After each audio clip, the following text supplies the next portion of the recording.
रहमान रहीम। शुरू अल्लाह के नाम से जो बहुत ही मेहरबान नहायत रहम वाला है।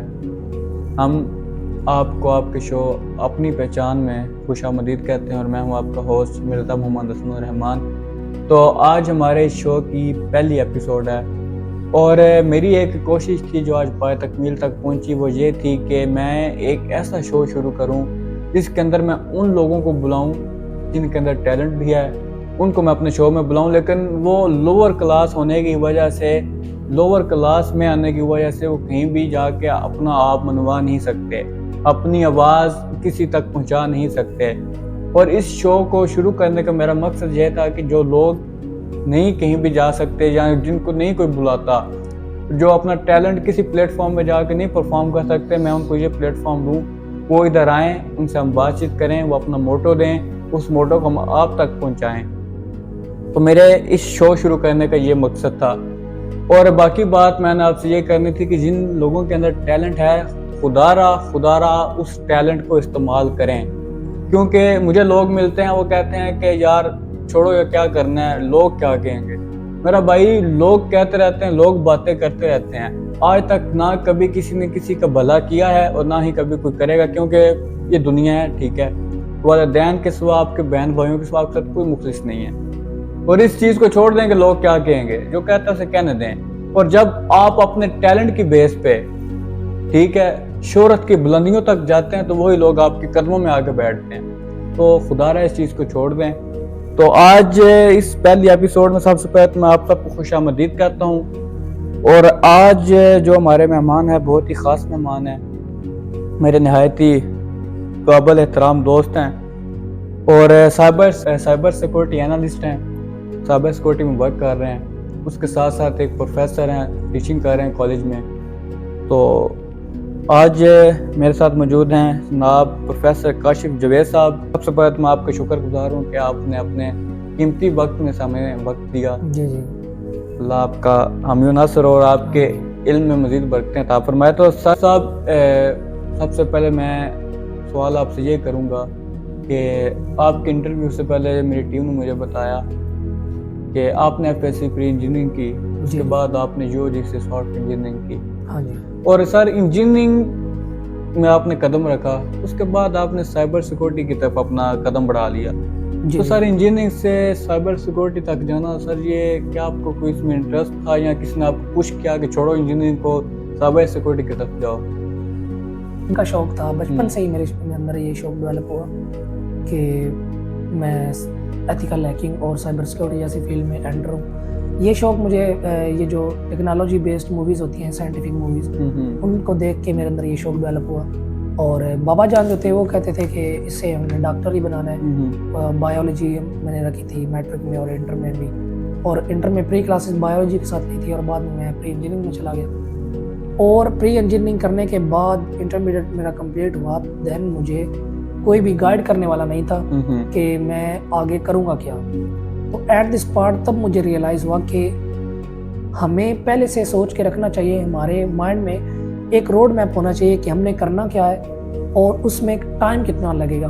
वो सारी मेजरमेंट्स हमें कैलकुलेट करके अपने दिमाग में बिठानी चाहिए कि ये हमने काम करने हैं। कि मेरी कैरियर काउंसलिंग नहीं हुई थी। कैरियर काउंसलिंग ना होने की वजह से मैं जो है वो साइबर सिक्योरिटी में जाना चाहता था और मैं सॉफ्टवेयर इंजीनियरिंग में चला गया। मुझे किसी ने भी गाइड नहीं किया। मुझे लगा कि सॉफ्टवेयर इंजीनियरिंग जो है इसी फील्ड के रिलेटेड है, आप साइबर सिक्योरिटी एक्सपर्ट बन जाओगे। सॉफ्टवेयर इंजीनियरिंग में एडमिशन ले लिया। तो सॉफ्टवेयर इंजीनियरिंग में कुछ टाइम स्पेंड करने के बाद मुझे रियलाइज़ हुआ कि ये फील्ड वो फील्ड नहीं है, वो फील्ड है मेन आपकी आईटी की, इंफॉर्मेशन टेक्नोलॉजी की। तो मैं हिम्मत नहीं हारा, मैंने अगेन रिसर्च की। तो मुझे पता चला कि कोई बात नहीं, ये इसमें आपकी नॉलेज गेन हो सकती है, तो देन आप इसके बाद जो है साइबर सिक्योरिटी में स्विच कर सकते हैं। ठीक तो है। देन मैंने अपनी डिग्री कंप्लीट की, उसके बाद मैं साइबर सिक्योरिटी की तरफ ठीक चला है। गया। अच्छा, मैं आपकी बात काट रहा हूँ। अच्छा, आपने नाम लिया कैरियर काउंसलिंग का। जी जी। तो मैं इस बात का मुझे भी बहुत दुख होता है कि बच्चे को पता ही नहीं होता कि मैंने क्या करना है। हाँ जी। बच्चे देखो देखी और उनके वालिदैन उनको कहते हैं कि तुम्हारी फलानी कजन, तुम्हारा फलाना कजन, मोहल्ले का फलाना बंदा एफएससी मेडिकल कर रहा है, तुम भी एफएससी मेडिकल करो। हाँ जी। हालांकि उस बच्चे का माइंड आर्ट्स तक है, जी, ठीक जी। है, यहाँ उसका अपना शौक आर्ट्स तक है, जी, जी। वो एफए करना चाहता है, ठीक है, उसके बाद आईसीएस आईकॉम करना चाहता है, आप उसके एफएससी मेडिकल की तरफ पुश कर देते हैं, तो काशिफ साहब क्या वो बच्चा कामयाब होगा दुनिया में? ये एक बात नुक्ता बहुत ही अहम है। कह सकते हैं कि कैरियर काउंसलिंग ना होने की वजह से बहुत सारे बच्चे जो है वो अपनी जो मेन एम या जो मकसद है उनका उससे हट जाते हैं। उससे वो हट जाते हैं। उसमें मेन पहले किरदार आप कह सकते हो या मेन जो रोल प्ले कर रहे होते हैं वो हमारे पेरेंट्स होते हैं। पेरेंट्स आपको फोर्स कर रहे होते हैं कि नहीं भाई, हमने अपने बच्चे को इंजीनियर ही बनाना है, हमने अपने बच्चे को डॉक्टर ही बनाना है। तो ये मेन एम उनके होते हैं, उनके ड्रीम्स होते हैं। तो उन ड्रीम्स की वजह से जो बच्चा है वो अपनी जो सलाहियतें हैं वो उसकी की सारी सलाहियतें खूबियां दबी की दबी रह जाती हैं, वो निखर के सामने नहीं आती। तो इस वजह से जो है वो फिर बच्चा जो है अपने इंटरेस्ट के बगैर जो है वो चल रहा होता है अब उस फील्ड में जो कि उसने अपने पेरेंट्स की वजह से अडॉप्ट की थी। तो वो उन इंटरेस्ट के बगैर चलता है। तो जब वो इंटरेस्ट नहीं लेगा तो डेफिनेटली वो उसमें जब वो बच्चा अपना शौक ही छोड़ देगा जी, तो फिर वो कामयाब होता है या नाकाम होता है वो फिर अल्लाह के सुपुर्द है, क्योंकि उसने अपना शौक छोड़ दिया जी। बस अगर उसने करना तो मजबूरी के तहत ही करना। ठीक है। अच्छा काशिफ साहब, जरा हमारे लोगों को ये बताइएगा कि साइबर सिक्योरिटी है क्या, जरा 2-3 टिप्स जो है शॉर्ट टाइम इस पे। साइबर सिक्योरिटी अगर बात करें सिंपल वर्ड में तो इंटरनेट से कनेक्टेड जितनी भी आपकी डिवाइसेस हैं उनको किसी भी अनऑथराइज्ड एक्सेस से या किसी भी थ्रेट से प्रोटेक्ट करना, ये आपकी एक साइबर सिक्योरिटी कहलाती है। अच्छा काशिफ साहब, आपकी जर्नी में आपको कौन-कौन सी जो है ना मुश्किलात का सामना करना पड़ा? स्टार्टिंग में जब मैंने ये जर्नी स्टार्ट किया था तो जर्नी में मुझे बहुत सारे जो एरर फेस करने पड़े थे, जो बेसिक एरर होते हैं, इंस्टॉलेशन के एरर्स, कॉन्फ़िगरेशंस के एरर, उसके अलावा आपकी जो है प्रॉक्सी चेंज वो सेट करने के एरर्स, पैकेज को आपने अपग्रेड करना है या अपडेट करना है उसके एरर्स आपको आते हैं। तो उसके अलावा अगर आप देखें तो विंडोज़ के अंदर अगर आप उसको में वर्चुअल मशीन यूज़ कर रहे हैं, वर्चुअल मशीन के अंदर आप Linux based operating system use कर रहे हैं, तो उस वर्चुअल मशीन के अंदर जो आपको एरर फेस करने पड़ते हैं बेसिक, वो मैंने फेस किए। इस दौरान मैंने गिव अप भी किया, बहुत दफ़ा गिव अप किया। मैंने कहा नहीं छोड़ दे, सॉल्व नहीं हो रहा, मेरी कमांड्स वर्क नहीं कर रही, जैसे मैं वीडियो लेक्चर में देख रहा हूँ या यूट्यूब से मुझे देखने को मिल रहा है। दिल आपने कहा था कि जो वो मुझे आउटपुट नहीं मिल रही थी, तो वो आउटपुट ना मिलने की वजह से वो मैंने 6 मंथ के लिए 1 ईयर के लिए वो मैंने छोड़ दिया। मैंने कहा गिव अप कर दिया, मैंने कहा ये नहीं होगा, ये जस्ट कहने की बात है। तो देन फिर मैंने वक्त गुजरने के साथ साथ मुझे रियलाइज़ हुआ नहीं कोई बात नहीं, छोटी मोटी जो है एरर्स हैं, गलतियाँ होती रहती हैं, कोई बात नहीं। तो मैंने अगेन जो है वो स्टार्ट किया। देन मेरे एक टीचर्स थे आशीष कुमार, इंडियन टीचर थे, उनसे मेरा कॉन्टेक्ट हुआ, तो उनसे मैंने कोर्स भी एक परचेज किया। अच्छा। बेसिक कोर्स, उन्होंने फिर मुझे गाइड किया इन बेसिक एरर्स को कैसे आप सॉल्व करते हो, क्या क्या चीज़ें इसमें आ सकती हैं, क्या क्या चीज़ें आप फेस करते हो, उनको सॉल्व आउट कैसे करते हैं, वो फिर अगेन मुझे वो सारी वहाँ से गाइडेंस मुझे ठीक हो गया।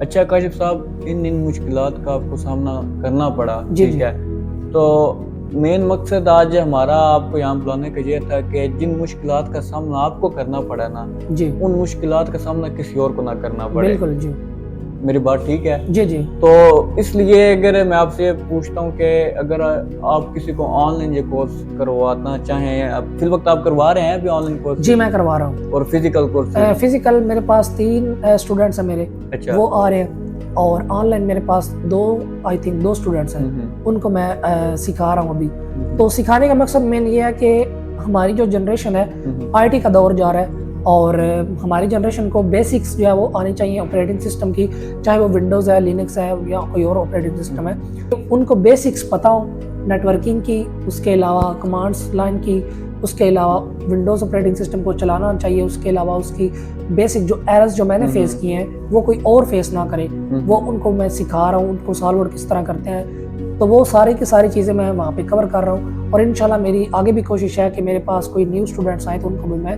वहाँ पे सिखाऊं। ठीक हो गया। तो अगर आप में से कोई भी बच्चा साइबर सिक्योरिटी को सीखना चाहता है तो आप कमेंट करें, इंशाल्लाह उससे हम रब्ता करेंगे। और काशिफ साहब, नेक्स्ट क्वेश्चन मेरा आपसे ये है कि आप एक प्रोफेसर हैं, जी टीचिंग कर रहे हैं, तो टीचिंग भी करते हैं, कोर्सेज सिखाते भी हैं और खुद पे भी सीख रहे हैं। जी जी लर्निंग आपके साथ साथ चल रही है। हाँ जी हाँ जी और माशाल्लाह से काफी आपने लर्न कर भी लिया है। जी जी तो सारे इतना सब कुछ आप कैसे मैनेज कर लेते हैं? ये मेरा एक जो है, अगर टीचिंग की बात करें तो टीचिंग शौक से तो खैर नहीं मैंने ज्वाइन की। तो 1 वीक या 1 मंथ समझ लें आप गुजरने के बाद मुझे रियलाइज़ हुआ कि मेरी जो बेसिक्स हैं कंप्यूटर की वो थोड़ी वीक थी स्टार्टिंग में, तो वो मेरी क्लियर होना स्टार्ट हो गई थी टीचिंग के साथ जी साथ? टीचिंग के साथ साथ मेरी जो कंप्यूटर की बेसिक्स थी, क्योंकि मैंने मैट्रिक में बायोलॉजी रखी थी और एफएससी में बायोलॉजी रखी थी, और बाद में प्री इंजीनियरिंग में मैं चला गया, प्री क्लासेस मैंने बायोलॉजी के साथ ली थी। तो वो बेसिक्स जो थी वो मेरी वहाँ पे रह गई थी, बेसिक्स मेरी इतनी क्लियर नहीं थी। तो यहाँ पे टीचिंग में मैंने ये एक्सपीरियंस किया कि ये जो है आपकी बेसिक्स है कंप्यूटर की, ये मुझे बहुत ज़्यादा सीखने को मिल रही है, इसमें बहुत ज़्यादा अंडरस्टैंडिंग मेरी क्लियर बहुत ज़्यादा हो रही है। तो ये प्लस पॉइंट मुझे यहाँ से मिला टीचिंग में। और वहाँ से फिर घर आने के बाद ये तो मेरा फिर अपना पैशन है साइबर सिक्योरिटी का, डिफरेंट टूल्स या टेक्निक्स को, स्ट्रेटजीज को परफॉर्म करना, तो इसमें मैं बोरियत फील नहीं करता। अब जो है वो मैं टीचिंग में भी बोरियत फील नहीं करता, इसी वजह से ही कि वो मेरी बेसिक्स क्लियर उससे हो रही हैं और उसकी अंडरस्टैंडिंग मुझे मिल रही है। ठीक तो हो गया। इन चीज़ों को फिर हैंडल करना थोड़ा डिफिकल्ट आपको नहीं लगता अगर आप इंटरेस्ट के साथ इसमें काम ऐसे जब आप खुद एक चीज को पढ़ते हैं जी जी और जब आप पढ़ाते हैं उसमें काफी फर्क आता है, क्योंकि हाँ जब जी। आप पढ़ाते हैं आप घर से लेक्चर रेडी करके जाते हैं हाँ जी और वो जाकर फिर उस लेक्चर को दोहराते हैं, बच्चों को देते जी हैं जी बिल्कुल और वो उस चीज की तैयारी आपको हो जाती हाँ है। जी बिल्कुल ठीक हो गया।